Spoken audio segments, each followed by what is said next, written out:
Public Domain. The Money Moon, a Romance, by Jeffery Farnol. Chapter 19, in which Porges Big and Porges Small discuss the subject of matrimony. What is it, my Porges? Well, I'm a bit worried, you know. Worried? Yes, afraid I shall be an old man before my time, Uncle Porges. Adam says it's worry that ages a man, and it killed a cat, too. And why do you worry? Oh, it's my Auntie Anthea, of course. She was crying again last night. Crying? Bellew had been lying flat upon his back in the fragrant shadow of the hayrick, but now he sat up, very suddenly, so suddenly that Small Porges started. "Crying?" he repeated, "last night? Are you sure?" "Oh, yes. You see, she forgot to come and tuck me up last night, so I creeped downstairs, very quietly, you know, to see why, and I found her bending over the table, all sobbing and crying. At first she tried to pretend that she wasn't, but I saw the tears quite plain. Her cheeks were all wet, you know, and when I put my arms round her, to comfort her a bit, and asked her what was the matter, she only kissed me a lot and said, 'Nothing, nothing, only a headache.'" "And why was she crying, do you suppose, my Porges?" "Oh, money, of course," he sighed. "What makes you think it was money?" "'Cause she'd been talking to Adam. I heard him say good night, as I creeped down the stairs." "Ah!" said Bellew, staring straight before him. His beloved pipe had slipped from his fingers, and, for a wonder, lay all neglected. "It was after she had talked with Adam, was it, my Porges?" "Yes, that's why I knew it was 'bout money. Adam's always talking 'bout mortgages, and bills and money. Oh, Uncle Porges, how I do hate money!" "It is sometimes a confounded nuisance," nodded Bellew. "But I do wish we had some, so we could pay all her bills, and mortgages for her. She'd be so happy, you know, and go about singing like she used to, and I shouldn't worry myself into an old man before my time, all wrinkled and gray, you know, and all would be revelry and joy, if only she had enough gold and bank notes." "And she was crying, you say?" demanded Bellew again, his gaze still far away. "Yes." "You are quite sure you saw the tears, my Porges?" "Oh, yes, and there was one on her nose, too, a big one that shone awful bright, twinkled, you know." "And she said it was only a headache, did she?" "Yes, but that meant money. Money always makes her headache lately. Oh, Uncle Porges, I suppose people do find fortunes sometimes, don't they?" "Why, yes, to be sure they do." "Then I wish I knew where they looked for them," said he with a very big sigh indeed. "I've hunted and hunted in all the attics, and the cupboards, and under hedges, and in ditches, and prayed, you know, every night." "Then, of course, you'll be answered, my Porges." "Do you really suppose I shall be answered? You see, it's such an awful long way for one small prayer to have to go, from here to heaven, and there's clouds that get in the way, and I'm afraid my prayers aren't quite big, or heavy enough, and get lost, and blown away in the wind." "No, my Porges," said Bellew, drawing his arm about the small, disconsolate figure. "You may depend upon it that your prayers fly straight up into heaven, and that neither the clouds nor the wind can come between, or blow them away.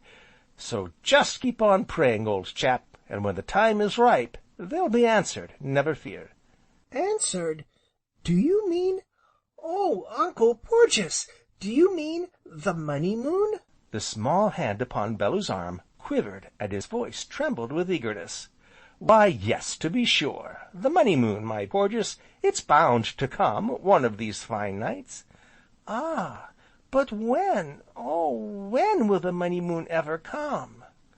"Well, I can't be quite sure, but I rather fancy, from the look of things, my Porges, that it will be pretty soon." "Oh, I do hope so, for her sake, and my sake. You see, she may go getting herself married to Mr. Cassilis, if something doesn't happen soon, and I shouldn't like that, you know." "Neither should I, my Porges, but what makes you think so?" "Why, he's always bothering her, and asking her to, you see. She always says no, of course, but one of these fine days, I'm afraid she'll say yes, accidentally, you know." "Heaven forbid, nephew." "Does that mean you hope not?" "Indeed, yes." "Then I say heaven forbid too, 'cause I don't think she'd ever be happy in Mr. Cassilis's great big house, and I shouldn't either." "Why, of course not." "You never go about asking people to marry you, do you, Uncle Porges?" "Well, it could hardly be called a confirmed habit of mine." "That's one of the things I like about you so. All the time you've been here you haven't asked my Auntie Anthea once, have you?" "No, my Porges, not yet." "Oh, but you don't mean that you ever will?" "Would you be very grieved and angry if I did, some day soon, my Porges?" "Well, I didn't think you were that kind of a man," answered Small Porges, sighing and shaking his head regretfully. "I'm afraid I am, nephew." "Do you really mean that you want to marry my Auntie Anthea?" "I do." "As much as Mr. Cassilis does?" "A great deal more, I think." Small Porges sighed again, and shook his head very gravely indeed. "Uncle Porges," said he, "I'm s'prised at you." "I rather feared you would be, nephew." "It's all so awful silly, you know. Why do you want to marry her?" "Because, like a prince in a fairy tale, I'm rather anxious to live happily ever after." "Oh!" said Small Porges, turning this over in his mind. "I never thought of that." "Marriage is a very important institution, you see, my Porges, especially in this case, because I can't possibly live happily ever after, unless I marry first.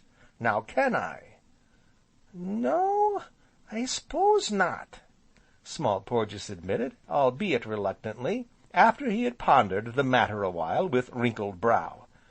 "But why pick out my Auntie Anthea?" "Just because she happens to be your Auntie Anthea, of course." Small Porges sighed again. "Why then, if she's got to be married some day, so she can live happily ever after, well, I suppose you'd better take her, Uncle Porges." "Thank you, old chap, I mean to." "I'd rather you took her than Mr. Cassilis, and why, there he is." "Who?" "Mr. Cassilis, and he's stopped, and he's twisting his moustache." Mr. Cassilis, who had been crossing the paddock, had indeed stopped, and was twisting his black moustache, as if he were hesitating between two courses. Finally, he pushed open the gate, and, approaching Bellew, saluted him with that supercilious air which Miss Priscilla always declared she found so trying. "Ah, Mr. Bellew! What might it be this morning? The pitchfork, the scythe, or the plough?" he inquired. "Neither, sir. This morning it is matrimony." "Eh? I beg your pardon, matrimony?" "With a very large M, sir," nodded Bellew. "Marriage, sir, wedlock. My nephew and I are discussing it in its aspects philosophical, sociological, and—" "That is surely rather a peculiar subject to discuss with a child, Mr. Bellew." "Meaning my nephew, sir?" "I mean young George there." "Precisely, my nephew, Small Porges." "I refer," said Mr. Cassilis, with slow and crushing emphasis, "to Miss Devine's nephew." "And mine, Mr. Cassilis, mine by mutual adoption and inclination." "And I repeat that your choice of subjects is peculiar, to say the least of it." "But then, mine is rather a peculiar nephew, sir. But surely it was not to discuss nephews, mine or anyone else's, that you are hither come, and our ears do wait upon you. Pray, be seated, sir." "Thank you, I prefer to stand." "Strange! murmured Bellew, shaking his head. "I never stand if I can sit, or sit if I can lie down." "I should like you to define exactly your position, here at Dapplemere, Mr. Bellew." Bellew's sleepy glance missed nothing of the other's challenging attitude, and his ear nothing of Mr. Cassilis's authoritative tone. Therefore his smile was most engaging as he answered: "My position here, sir, is truly the most, enviable in the world. Prudence is an admirable cook, particularly as regard Yorkshire pudding. Gentle little Miss Priscilla is the most, aunt-like and perfect of housekeepers, and Miss Anthea is our sovereign lady, before whose radiant beauty Small Porges and I, like true knights, and gallant gentles, do constant homage, and in whose behalf Small Porges and I do stand prepared to wage stern battle, by day or by night." "Indeed!" said Mr. Cassilis, and his smile was even more supercilious than usual. "Yes, sir," nodded Bellew. "I do confess me a most fortunate and happy wight, who having wandered hither and yon upon this planet of ours, which is so vast, and so very small, has by the most happy chance found his way hither into Arcady." "And may I inquire how long you intend to lead this Arcadian existence?" "I fear I cannot answer that question until the full of the moon, sir. At present, I grieve to say, I do not know." Mr. Cassilis struck his riding boot a sudden smart rap with his whip, his eyes snapped, and his nostrils dilated as he glanced down into Bellew's imperturbable face. "At least you know, and will perhaps explain, what prompted you to buy all that furniture? You were the only buyer at the sale, I understand." "Who bought anything? Yes," nodded Bellew. "And pray, what was your object? You, a stranger." "Well," replied Bellew slowly, as he began to fill his pipe, "I bought it because it was there to buy, you know. I bought it because furniture is apt to be rather useful now and then. I acquired the chairs to, sit in, the tables to, put things on, and—" "Don't quibble with me, Mr. Bellew." "I beg your pardon, Mr. Cassilis?" "When I ask a question, sir, I am in the habit of receiving a direct reply." "And when I am asked a question, Mr. Cassilis, I am in the habit of answering it precisely as I please, or not at all." "Mr. Bellew, let me impress upon you, once and for all, that Miss Devine has friends, old and tried friends, to whom she can always turn for aid in any financial difficulty she may have to encounter.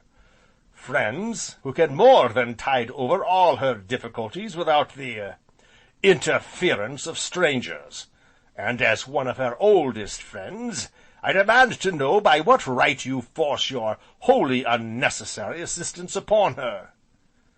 "My very good sir," returned Bellew, shaking his head in gentle reproof, "really, you seem to forget that you are not addressing one of your grooms or footmen, consequently you force me to remind you of the fact. Furthermore—" "That is no answer," said Mr. Cassilis, his gloved hands tight clenched upon his hunting crop, his whole attitude one of menace. "Furthermore," pursued Bellew placidly, settling the tobacco in his pipe with his thumb, "you can continue to, demand, until all's blue, and I should continue to lie here, and smoke, and gaze up at the smiling serenity of heaven." The black brows of Mr. Cassilis met in a sudden frown, he tossed his whip aside, and took a sudden quick stride towards the recumbent Bellew with so evident an intention, that Small Porges shrank instinctively further within the encircling arm.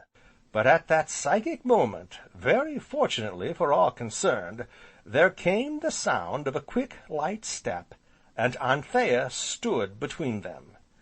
"Mr. Cassilis! Mr. Bellew!" she exclaimed, her cheeks flushed, and her bosom heaving with the haste she had made. "Pray, whatever does this mean?" Bellew rose to his feet, and, seeing Cassilis was silent, shook his head and smiled. "Upon my word, I hardly know, Miss Anthea. Our friend Mr. Cassilis seems to have got himself all worked up over the, sale, I fancy." "The furniture!" exclaimed Anthea, and stamped her foot with vexation. "That wretched furniture! Of course you explained your object in buying it, Mr. Bellew?" "Well, no, we hadn't got as far as that." Now when he had said this, Anthea's eyes flashed sudden scorn at him, and she curled her lip at him, and turned her back upon him. "Mr. Bellew bought my furniture because he intends to set up housekeeping. He is to be married, soon, I believe." "When the moon is at the full," nodded Bellew. "Married!" exclaimed Mr. Cassilis, his frown vanishing as if by magic. "Oh, indeed!" "I am on my way to the hop gardens, if you care to walk with me, Mr. Cassilis."